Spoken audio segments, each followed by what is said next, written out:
The 2023 SWAC baseball tournament is staged in the city of Atlanta at historic West Chandler Stadium on the campus of Georgia Tech. 8 schools are represented in this double elimination tournament. 8 schools who were correctly foreshadowed to be here when the preseason predicted order of finish came out in February. Getting things started, number 2 West seed Texas Southern locking up with East 3 seed Florida A&M. Jamichael Barstato got the scoring going in the 5th with a solo blast to left, his 9th homer of the season. That gave Florida A&M a 1-0 lead. Next inning, Bastardo duplicated the feat, this one a 3-run shot to center. Homer number 10 on the year. The Rattlers were in complete command, 6-0. Meanwhile, on the hill, starting pitcher Hunter Dietz was outstanding. He worked 7 innings, allowed 5 hits, and struck out 5. Texas Southern slugger Alexander Olivo, who came into the tournament with a league-best 14 homers, knocked in his league-leading 70th RBI.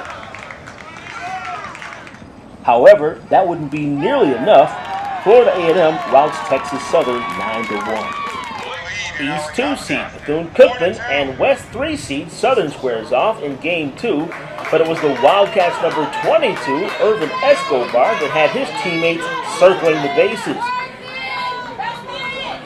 This RBI single opened the scoring and gave Bethune-Cookman a 1-0 advantage in the 3rd inning. Southern pitcher Nicholas Wilson had a strong showing on the mound, allowing just 7 hits while striking out 9.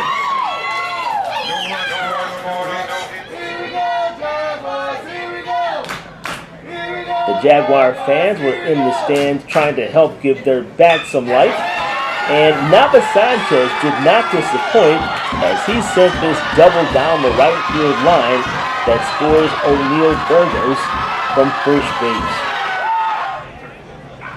Designated hitter Kyle Radcliffe got in on the action as well by grooving a ball to left center, which would give the Jaguars a 2-run cushion.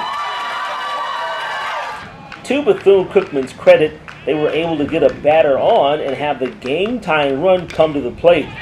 But thanks to a tremendous play in the outfield, Southern was able to double up the runner at second to close out the victory with ease.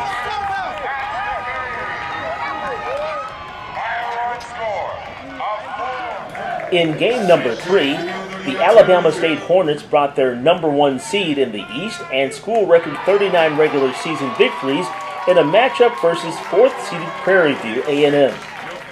Junior Jack Hay made the very most of his day. The lefty hitter got the scoring party started with an RBI single in the very first inning. He kept the momentum going later by adding 4 more runs.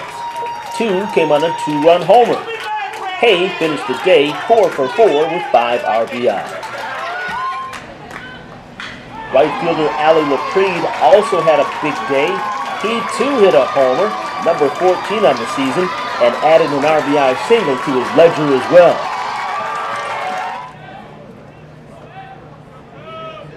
The Panthers would finally get on the board in the 4th frame when Sebastian Correa stepped up to the plate and delivered an RBI to cut the deficit to 4-1. But the Hornets' bats kept on chopping. They added 4 runs in the 5th, another 2 in the 6th, and led by a score of 11-1. And speaking of 11s, top pitching prospect Omar Melendez, who has a league-best 2.59 ERA, went 6 innings, struck out 4, and allowed 1 earned run. He improves to a perfect 12-0.